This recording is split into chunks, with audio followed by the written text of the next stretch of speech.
About to leave, already packing. Come with me, I'm not really asking. We'll get away to a place where we don't know.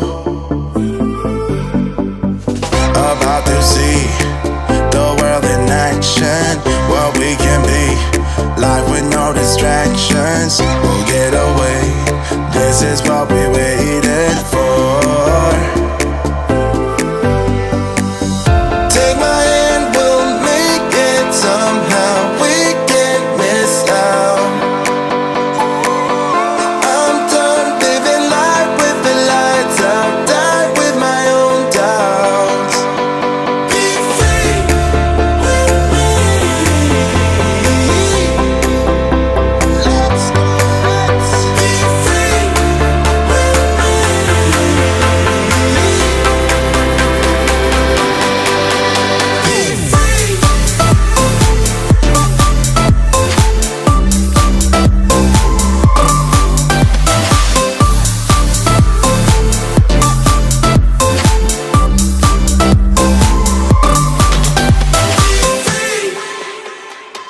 Not looking back, eyes on the freeway, Bonnie and Clyde, a classic cliche.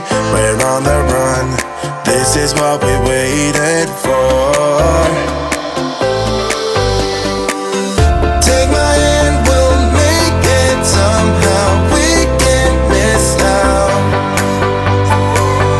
I'm done living life with the lights out. Die with my own doubts. Be free.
I've improved by a whole grade.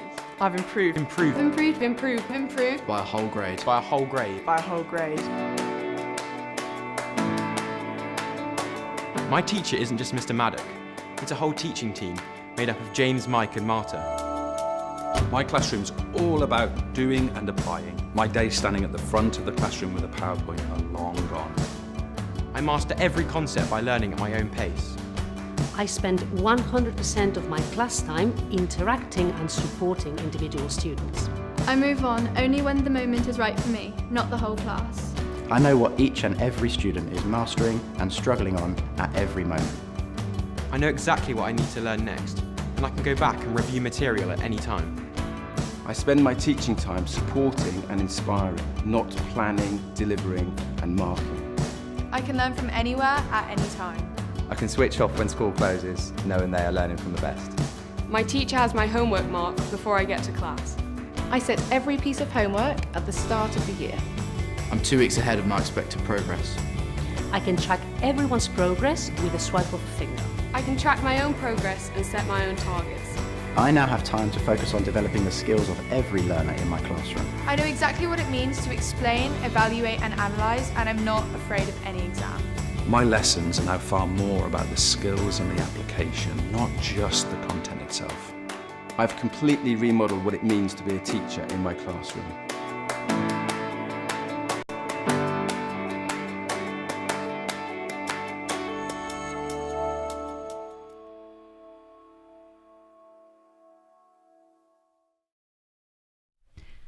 Hola, hola, buenas tardes y bienvenidos a esta 10ª sesión de revisión para el GCSE español.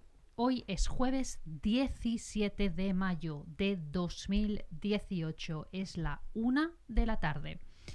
Yo soy Marta y conmigo tenemos hoy a James en los controles. Hola, James. Hola. Buenas tardes. ¿Qué tal? Sí, muy bien. Muy bien. Hola a todos. Estupendo. Y tenemos a Mike en casa al cargo de las redes sociales.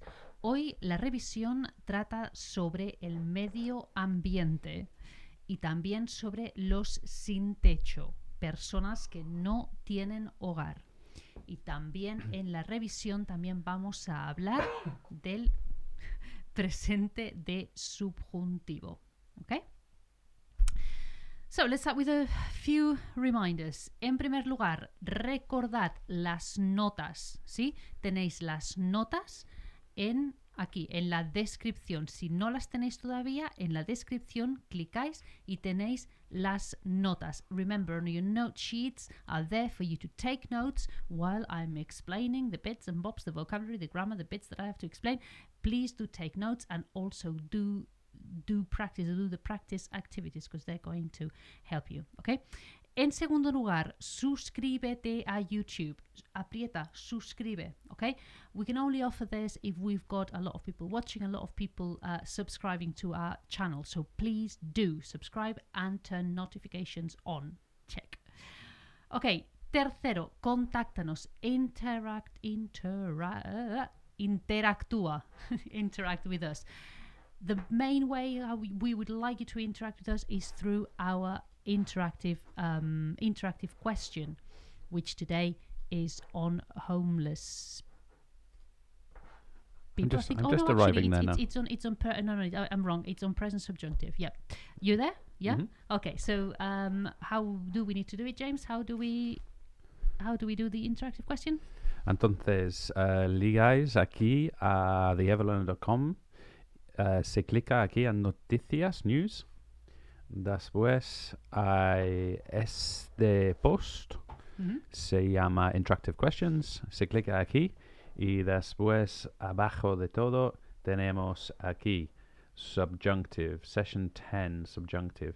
Se clica y aquí tenemos preguntas para todos por preparar al conocimiento de subjuntivo. Sí, eso. Subjuntivo. It's a bit of a mouthful in Spanish. Okay, and the second way how you can interact with us is through our hashtag almohadilla revision break, hashtag revision break. Do send us pictures of what you're doing during your revision break. Come on, do send us, do let us know what you're doing, how you are resting in between those really massive big efforts that you do while you are revising. Not long to go now.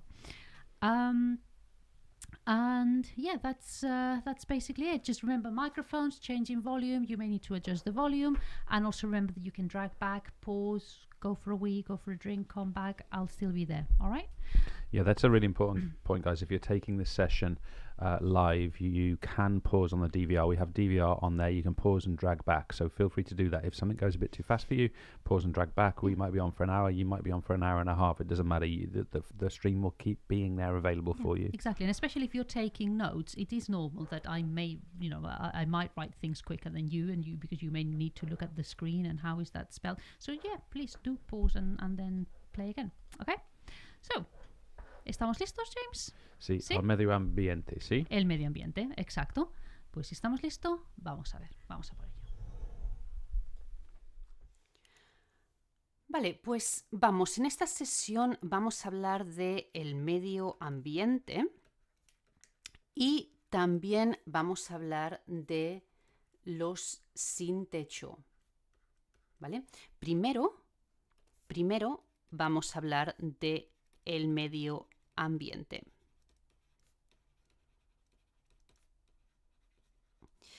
¿Y qué necesitamos saber sobre el medio ambiente? Vale, en primer lugar,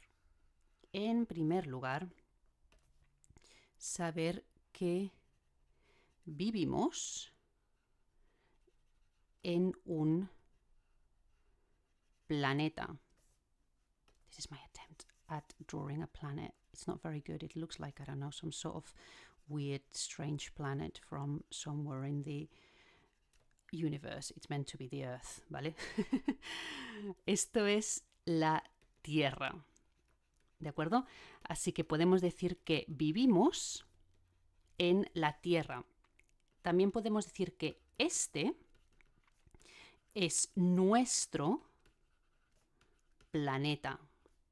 ¿Sí? Este es nuestro, nuestro planeta. Y esto es el mundo, the world, ¿vale? Y en el mundo hay problemas medioambientales, problemas medioambientales, environmental, medioambientales. ¿Cuáles son estos problemas? Hay varios. En primer lugar, hay la contaminación del aire o la contaminación atmosférica. ¿Y por qué hay contaminación atmosférica? Varias razones, ¿ok? En primer lugar, en nuestro mundo hay demasiados coches. Los coches también se pueden llamar vehículos o automóviles. Automóviles, okay? Hold on, this word. Automóviles, okay? 3 different words to refer to cars. Y los automóviles consumen gasolina, petrol, o consumen diésel, ¿sí? Y estos dos proceden del petróleo. Petróleo es el español por oil, ¿sí? El petróleo. Petróleo. Por lo tanto, los coches producen contaminación, especialmente en atascos. Los atascos, ¿sí? Los atascos es cuando hay muchos coches en la carretera.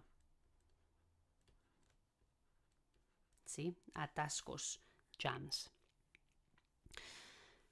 Entonces, ¿qué sucede con la contaminación? La contaminación, which, by the way, you may also encounter it called polución, because of the effect of English on Spanish, but the more preferred word is contaminación, but you may encounter polución. La contaminación produce el agujero en la capa de ozono. Esto es la capa de ozono y hay un agujero. Hay un agujero en la capa de ozono. Esto produce el calentamiento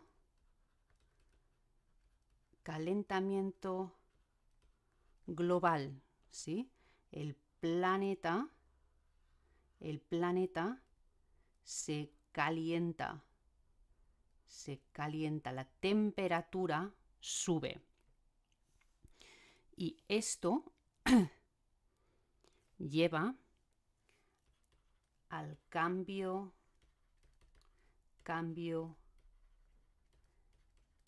climático. Posibles consecuencias del cambio climático es la subida increase de las temperaturas.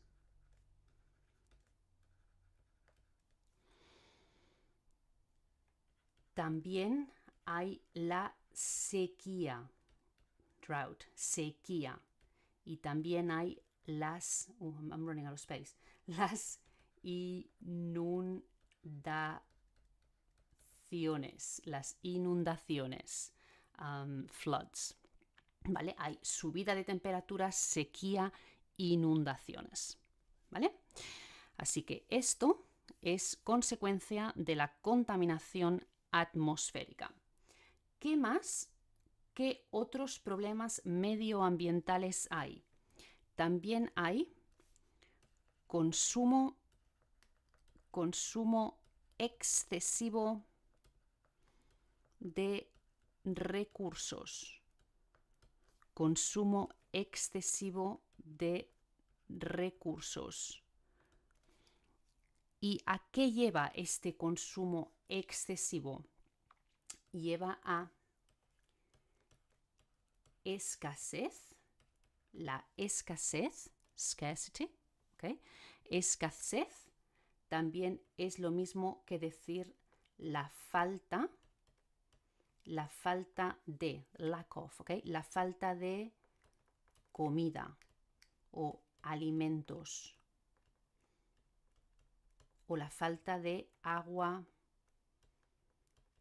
potable, drinking water, la falta de, lack of, ¿okay? La falta de, good expression.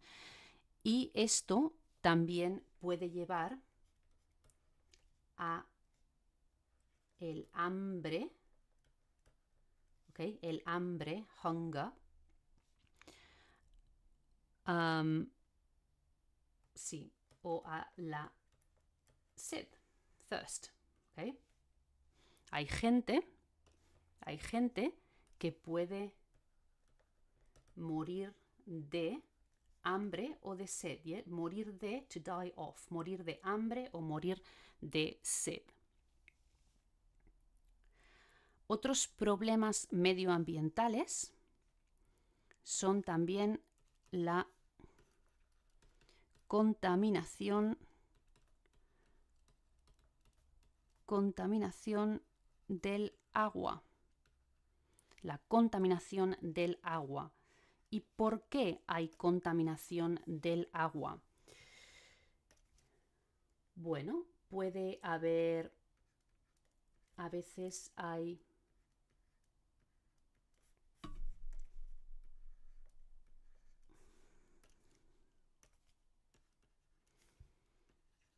petroleros. Un petrolero es un barco que lleva petróleo, ¿sí? Petrolero, un barco que lleva petróleo. Y el petrolero se hunde, ¿sí? Sinks, se hunde. Esto provoca la marea negra, oil spill, la marea negra. Y esto lleva a la contaminación del agua. También, muchas veces, hay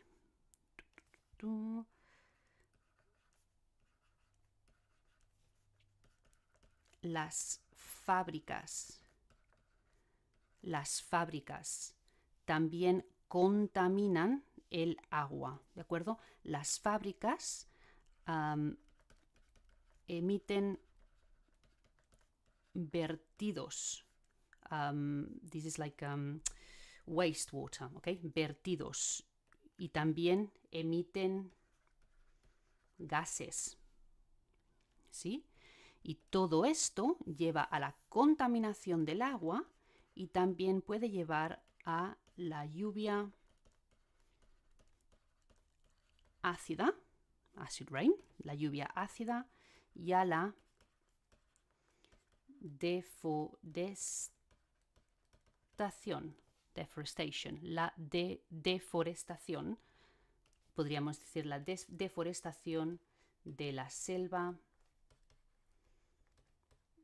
tropical. ¿Vale? Y otro problema medioambiental es la basura o los desechos. Waste, la basura o los desechos. También hablamos de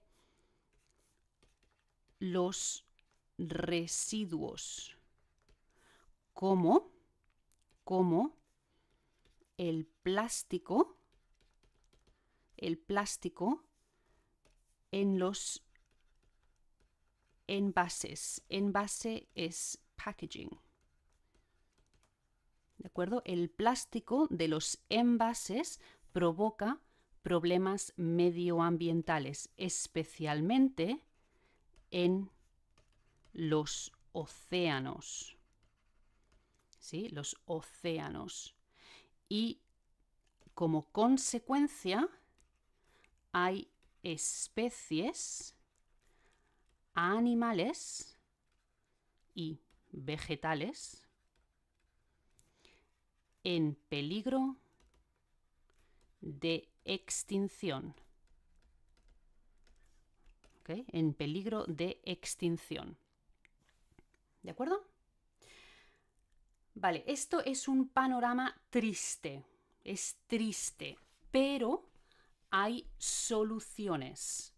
¿De acuerdo? Existen las soluciones para proteger el planeta. ¿Qué soluciones hay? La primera solución es reducir el consumo. Reducir el consumo. ¿De acuerdo? To reduce. Reducir el consumo o consumir menos. Otra solución es reciclar. ¿De acuerdo? Otra solución es reciclar o hacer reciclaje de los envases de papel o de plástico o, de metal o de vidrio. Vidrio es glass, ¿de acuerdo? Y también debemos utilizar los contenedores de reciclaje. Contenedores are bins, are the big bins that you find in the street, los contenedores de reciclaje. También debemos utilizar energías renovables o energías verdes. ¿Sí? Green energy o renewable. Renovable es renewable. Energías renovables. También podemos hablar de energías sostenibles. Sostenibles, sustainable. ¿Cuáles son estas energías? Podemos hablar de la energía eólica o la energía solar, por ejemplo. También podemos comprar o utilizar coches o vehículos eléctricos y debemos también ahorrar energía. Ahorrar, to save, ahorrar energía. Y finalmente también podemos colaborar en campañas para proteger el medio ambiente. ¿De acuerdo? colaborar, to collaborate, en campañas para proteger el medio ambiente. ¿Ok? Así que tenemos los problemas medioambientales y las soluciones medioambientales. Ok, vamos a hablar rápidamente de los sin techo. Okay, los sin techo. You may have heard that it is actually, there is a link between environment and homelessness and things like, you know, more and more refugees existing, or there being more and more refugees because of environmental issues. It's los sin techo, the homeless. Okay. So let's have a look at what vocabulary we would need to know to talk about the topic of homelessness. Okay. En primer lugar, tenemos a la persona. Okay. Esta persona es un sin techo. También podemos hablar de una persona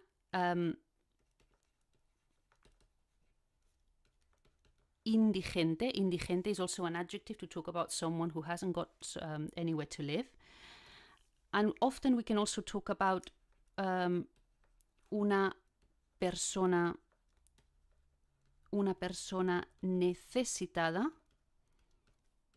Una persona necesitada, a person in need, o una persona pobre. Okay, remember, pobre es lo contrario de una persona rica.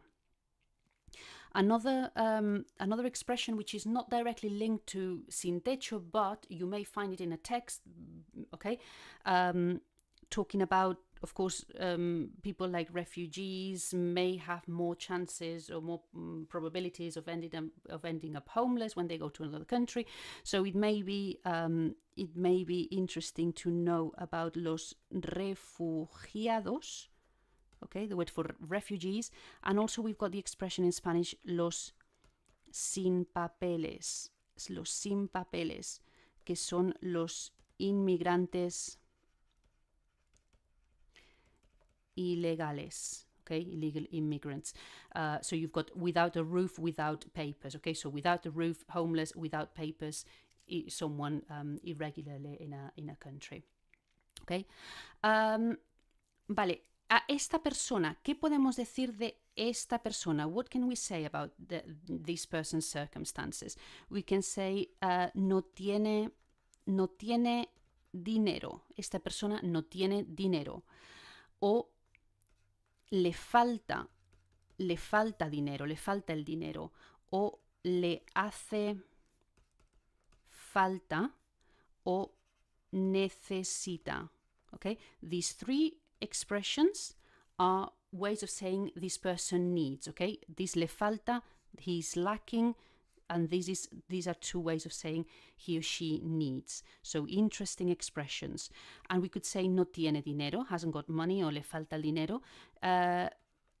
No tiene casa, no tiene hogar. Remember, this word hogar is another word for home. No tiene vivienda. Okay, this is another word for housing, vivienda. Y a veces, muchas veces, no tiene familia o le falta o le hace falta, needs things like ropa o comida. Okay.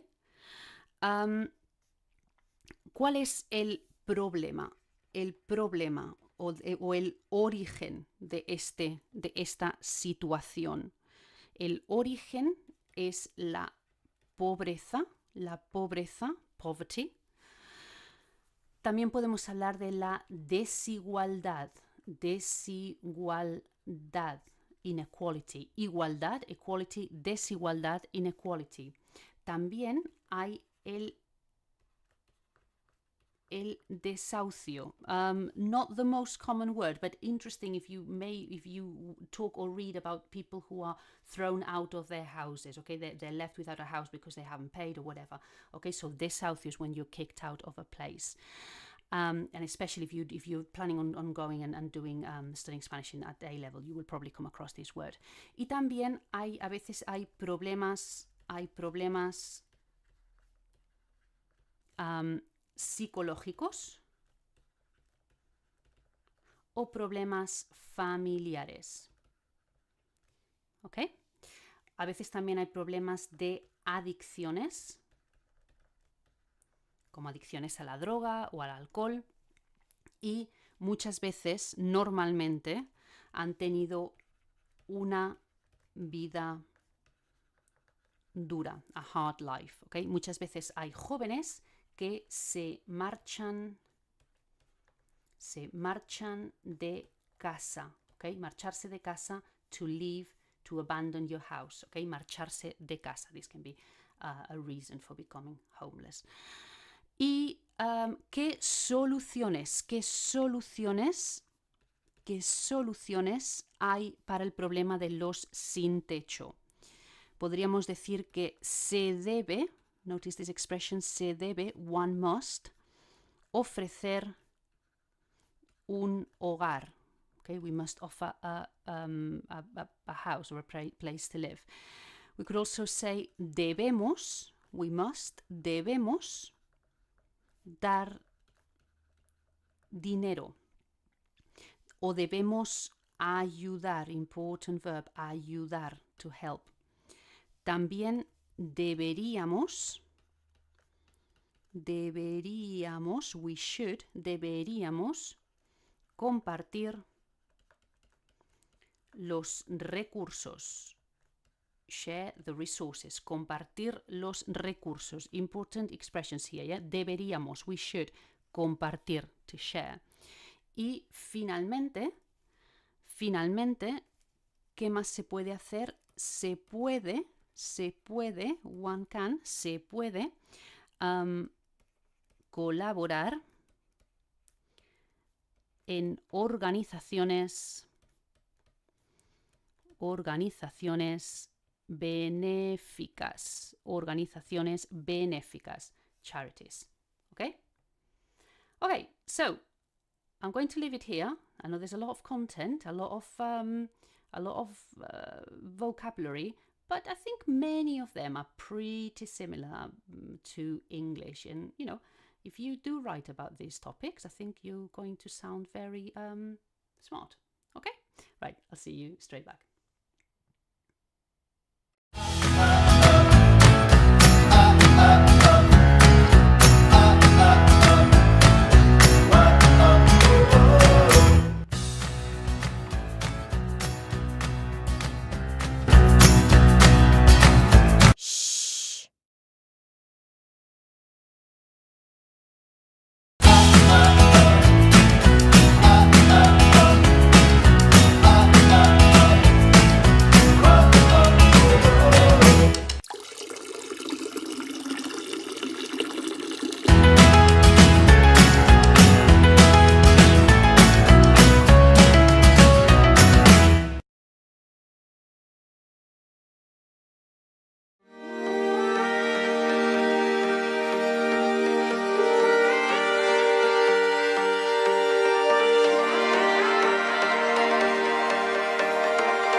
Pues ya estamos de vuelta. How was that?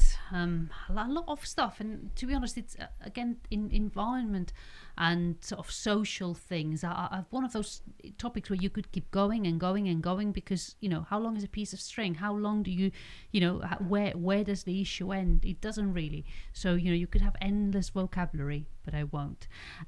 James, ¿alguna pregunta? Yeah, so you talked a lot there about contamination, various things. Mm-hmm. Well, how would you describe the opposite of that? So someone who we might say is green or eco-friendly. How do you word that? Yeah, that's a word I can't believe I've forgotten to mention while I was explaining all of this.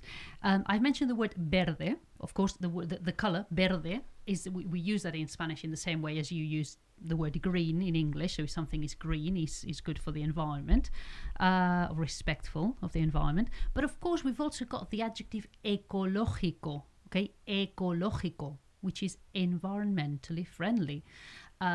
So, if something is good for the environment or environmentally friendly, it's ecológico, okay? And of course, we can have, un producto ecológico, but also if we use it, for example, if you hear about agricultura ecológica, okay, literally, like ecologic agriculture, that's how we tend to refer to organic products, okay? So ecológico, if referred to food, for example, it could mean organic, okay? So who knows, you may want to use it, or you may hear or read about it in some listening or reading. Then, of course, we've also got expressions like es bueno para el medio ambiente, okay? Bueno para el medio ambiente or malo para el medio ambiente. Or we've got things like, it could also be bueno para la flora, for example, flora, or la fauna, another way of referring to animals, or malo para, okay? So this bueno para and malo para are also good expressions to know when you're talking about environment. I think it's worth just a clarification point on flora and fauna. To kind of the English ear, or maybe I'm just talking about me, it's a term that I wasn't familiar with when I was a young person. So flora we mean plant-based life, yep. And fauna we mean animal cell-based life, basically. Exactly. And it's worth, especially if you're doing a higher paper, it's something that maybe not in listening, because it may be a bit more difficult to identify, but it's especially when you're doing reading.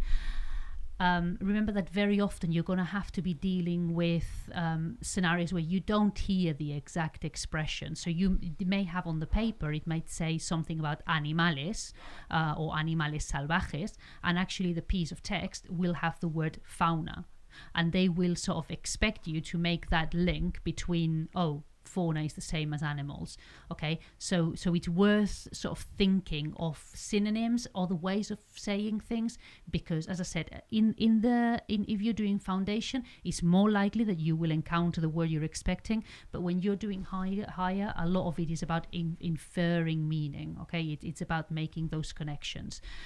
So do bear that in mind, okay? They're not kind in that respect.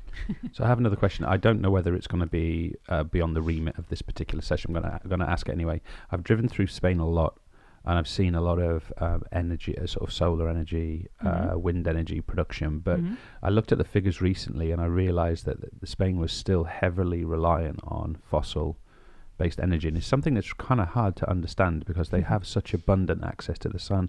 They have an enormous oceanic coastline, and obviously the sea on the Mediterranean. So it's something I don't really understand about Spain, why they're not more heavily invested in.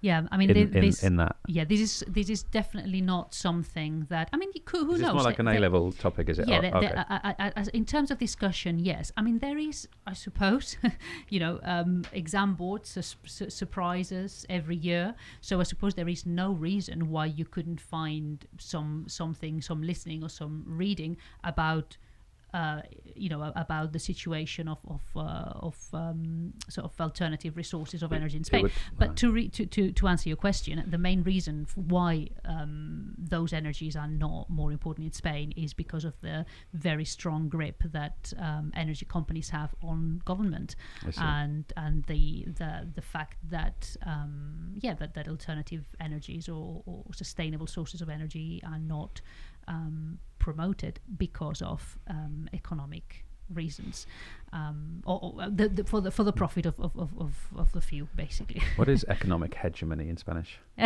Anyway, let's not go down there. It's very easy. It would be hegemonía económica. Okay. So it's often those more complicated words that are actually the easier because it's more similar to English. But yeah, that definitely is not going to be in the GCSE, hegemonía económica. Okay, in that case, let's move on from that. It just crossed my mind, and I was it's an interesting, it's an interesting point.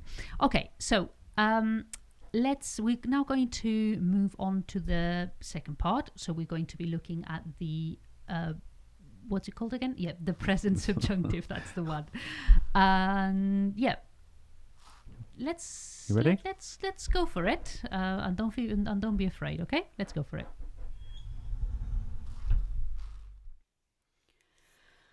So the present subjunctive is something that, often some people, just by hearing the word, that sends shivers down their spine, but it shouldn't be, okay? I hope that you see in this explanation, I hope that you see that it's probably not as difficult as some people, make it out to be.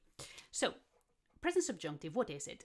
The fact that it's called subjunctive because it's a mode, okay? It's a way of presenting an action. So anything in the subjunctive, it means that it's not real. It hasn't happened yet. It may or may not happen, okay? What do I mean by this? Okay, we've got here, you may be familiar with this. These are the endings of the present indicative, okay? The present indicative is what you may know as the normal present. Present indicative, so you should be pretty familiar with these endings. So we've got the verb hablar, so an example of a verb, comer, an example of er verb, vivir, an example of ir verb. We've got these examples here, and these are the three different types of endings for the three different types of regular verbs. And by the way, I'm just going to focus on regular verbs, okay? I'm not going to go into irregulars. You go into that if you do A-levels. At the moment, let's just focus on regular. So these are the present indicative endings. Now, I've got here underneath, I've got the endings, or what these three verbs would look like in the present subjunctive. Okay, so these would be what they would look like in the present subjunctive. Now, let's focus. Let's ignore for a second the I form, okay? Let's ignore for a second the I form. And let's focus on the others, okay? So, if we look here, so I'm going to look at these endings. So these are the endings of the AR verbs in the present indicative. And I've got here the endings of the, I'm just trying to find the colour that stands out, the endings of the ER verbs in the normal present, in the present indicative. Okay, now look at the endings of the AR verbs in the present subjunctive, and look at the endings of the ER verbs and the IR verbs in the present subjunctive. What's happened here? Very easy. The AR verb ending of the present indicative have become the endings of the IR and ER verbs, and the endings for the ER verbs in the present indicative have become the endings for the AR verbs in the present subjunctive. That plus we've got, because all the endings have got this hables, hable, hable, hablemos, habléis, hablen. The I form has become hable, and here the same has happened with the A, okay? So comas, coma, coma, comamos, the I is coma, and vivas, viva, viva, vivamos, the I form is viva. Okay, so in terms of building the actual verbs, the actual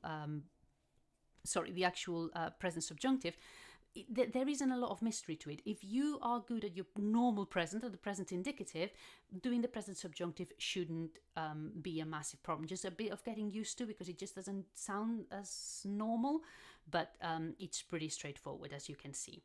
Okay, Building it, absolutely no problem. Let me give you an example, okay? So for example, let's say that I want to say, I hope you, I don't know, for example, I hope you eat your dinner, okay? I hope you eat your dinner. That's what I want to say. And in Spanish, that would have a present subjunctive, okay? I hope that you eat your dinner. Okay, I hope that you will eat your dinner. Okay, so the expression I hope that, as you will know, is espero que. And this is normal indicative because I hope that, okay, that this is a normal present indicative, okay? This is not the subjunctive. The subjunctive comes now. So let's imagine I'm talking to a single person. So now I need that you eat, okay? You eat. How am I going to do that? So exactly in the same way as I did the present indicative, but just thinking about the endings. So I'm going to start by thinking to eat. To eat is comer. I'm going to get rid of the ER ending. So I have com. Okay, and now because it's you eat, and as I said, I'm talking to a person, I need to go here. Sorry, it's comer, ER. So I need to go here and I need this ending. Okay, so it's comas your dinner, tu cena. Okay, so exactly in the same way as you would have done the present indicative, you do the present subjunctive just with different endings. Okay, so just that's all it is. So let's have a look at cases, okay, at some of the cases where you're going to be using or you should be using present subjunctive. And by the way, present subjunctive is really good to use if you are aiming for higher papers, if you're doing foundation, if you understand it and you're good at it and you can maybe learn a few expressions and use it, that's great. But if you struggle with it, don't worry about it, okay? You're not going to be marked down because you're not using present subjunctive, okay? So there are some cases where we're going to use present subjunctive, and these are some of them. Okay, I've put here some expressions. So one is when you use expressions of wishing, advising, and requesting. Okay, what are these? These are, for example, the example I've shown you with espero que. Sorry, that's not right. Yeah, well, it is. Yeah, let's say, yeah, that's fine. Wishing. It's also quiero que, I want that. Okay, so for example, if I said I want them to recycle. Okay, let's continue with the topic of environment. I want them to recycle. Okay, in Spanish I'm also going to be saying I want that they recycle. Okay, this is what I'm saying in Spanish. So what do I need to do here? Okay, so first I want I have the I want that, which is this here. So quiero que. And now I need to find the they recycle, but it's the that they recycle. Okay, it's the subjunctive. So I need to think, okay, so recycle, to recycle, to recycle, to recycle is reciclar. So it's an AR ending. I need the they form. So the they form of an AR verb is going to have the EN ending. So that they recycle will be que recicle. This is the stem. And now I need the EN. Que reciclen, okay? Quiero que reciclen. Yeah? And there are other expressions like te aconsejo que, I advise you to, or ojalá que. So for example here, if instead of I want them to recycle, I said I advise you to recycle, that would be te aconsejo que, and because I'm talking to a person, in that case would be recicle, and I'm talking to one single person, so I need the ES ending. Te aconsejo que recicles, okay? Te aconsejo que recicles los plásticos, for example, okay? So three good expressions to be followed by subjunctive. Another type of expressions, another group of expressions is expressions of hope, joy, sorrow, anger, and emotions. Okay, so here we've got siento que, I'm sorry that, temo que, I fear that, estoy contento de que o contenta de que, I am happy that, o espero que. Okay, so for example, what could I say? I could say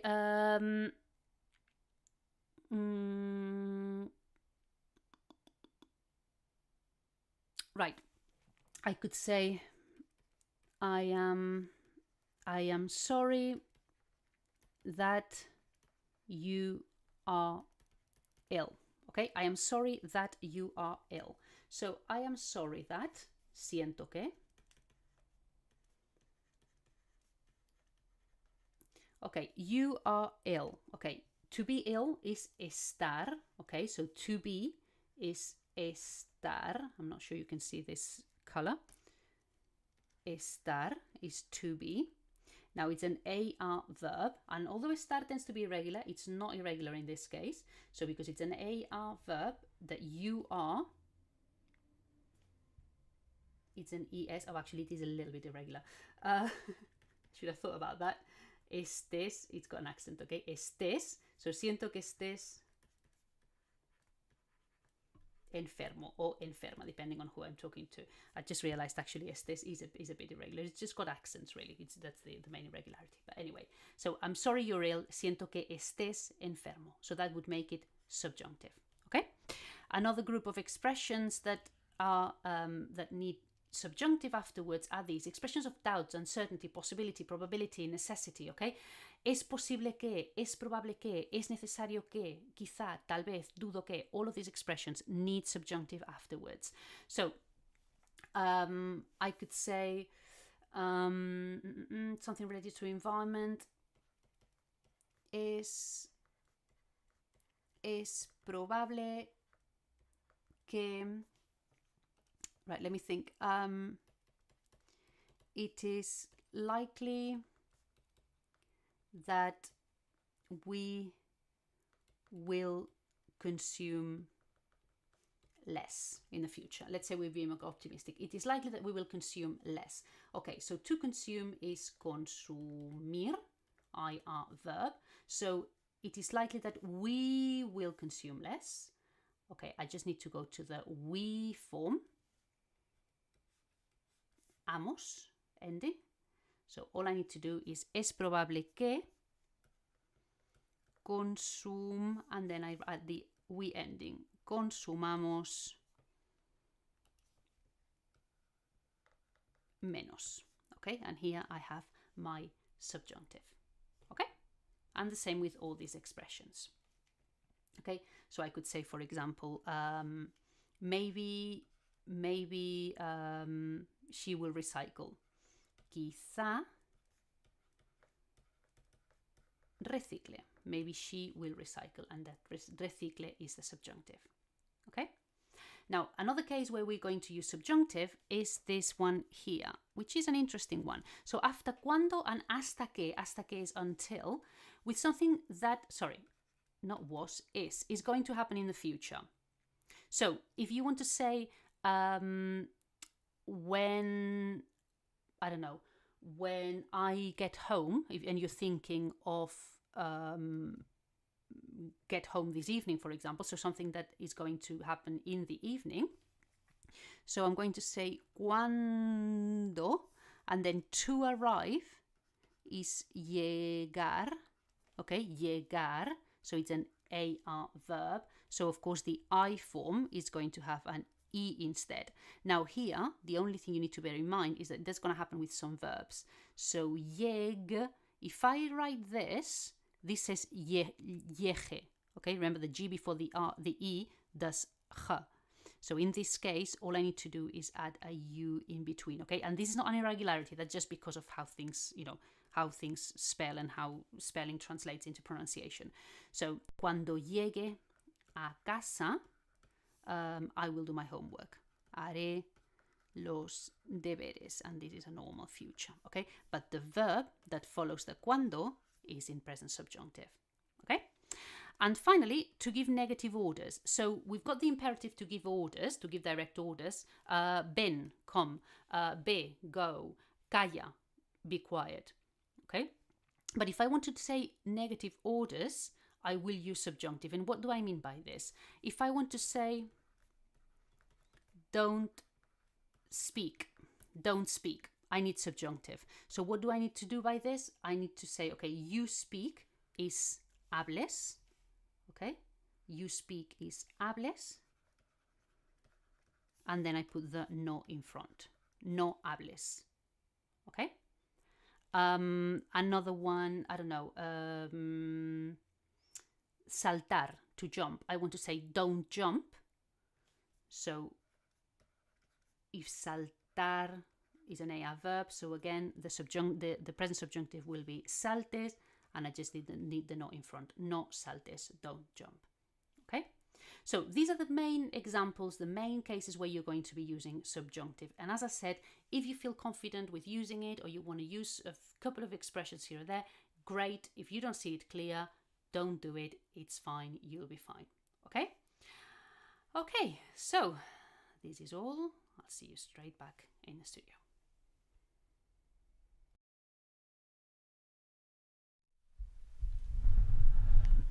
Oof, bueno. So we're back. That's the present subjunctive, a delight for many. Actually, you know, I hope you've seen it. It's not as complicated as you know, as some people make it sound and make it look. A couple of things which I'd like to mention, and I haven't mentioned during the explanation. First of all, you can also use the present subjunctive with expressions of opinion. Okay, so after me gusta, me encanta, no me gusta, odio.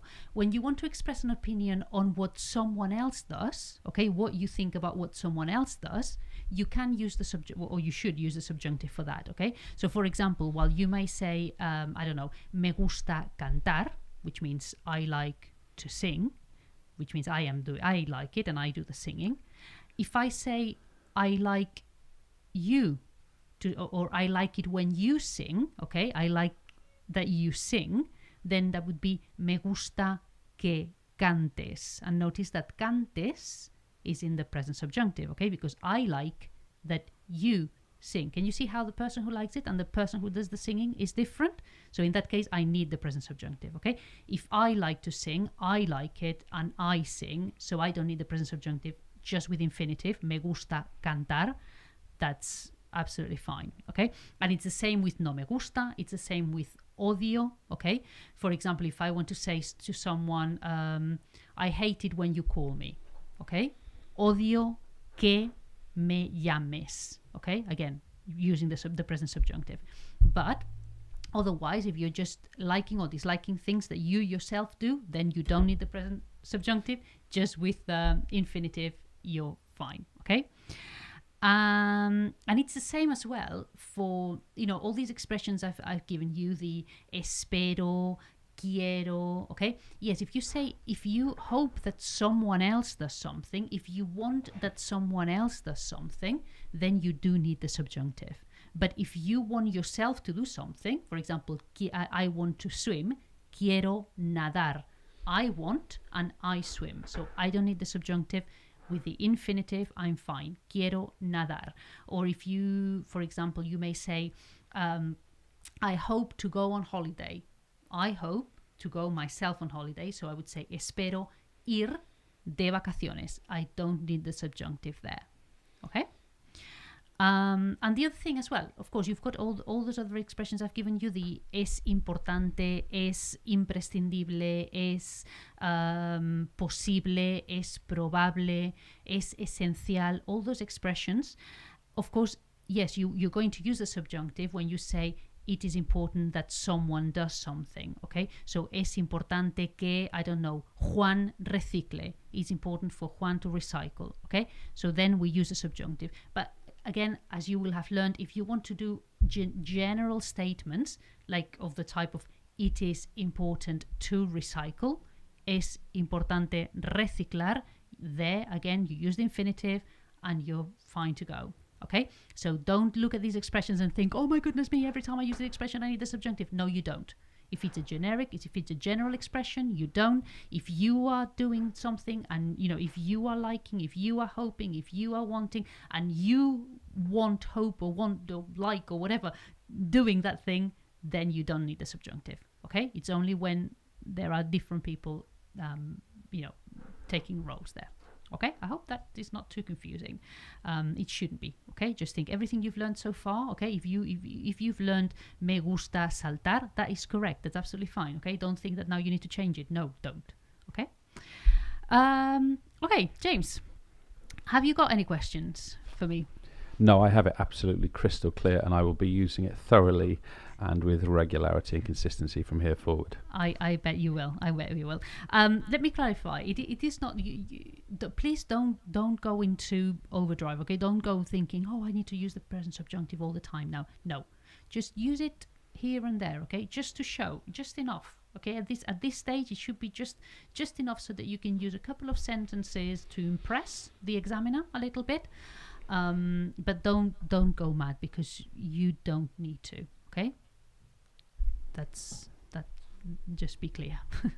So no obsessive use of the present subjunctive, no just obsessive, a little bit. Exactly. It's a nice thing, but if you use it too much, you run the risk of making mistakes and using it when you shouldn't. So don't get too hung up on it. Okay. And especially, I would say, if you're aiming for higher, okay, if you're on higher and you're aiming for the higher grades, yes, do use it. If you're going safe, okay, try and use it once, but don't abuse it. Okay. Okay, good stuff. Okay, so if we haven't got any questions, nope, we are going to leave it here. Next week's sessions, we've got 2 sessions. One, preparation for the listening and reading for the foundation paper, and that one is on Tuesday. And then on Thursday, we've got the similar session, but aiming for the higher paper. Okay, so do please join us then. Tuesday is at 1 o'clock and Thursday is at 4 o'clock. Even if you're doing higher, also do watch the foundation, because we're going to cover in the foundation as well those crossover questions, which are also going to be in your higher paper. Okay, so do join us, do watch us, and of course keep practicing, keep learning, keep going through vocabulary and reading and doing anything you can do. The more you can do, the better, because that is what it's all about. Okay, so nos vemos el martes a la 1 de la tarde. ¿De acuerdo? Hasta luego. Adiós. The traditional classroom environment doesn't suit everyone. Students that don't fit this pace of learning begin to lose confidence. The problem is, the current learning model has holes in it. Luckily, the EverLearner.com is here to fill those holes. With the EverLearner classroom, each student is given a chance to master each subject at their own pace. With thousands of video tutorials and tens of thousands of automated questions on the site, students can progress at their own individual pace. And because every interaction is tracked within the site, teachers can review students' progress and gain access to razor-sharp data. Teachers will have more time to engage with small groups and be better informed of where their time and support is needed. With the EverLearner, teachers can leave the traditional model behind and become facilitators, coaches, and inspirers. There's a reason we have over 100,000 registered students. To learn more, visit our website today.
I have realized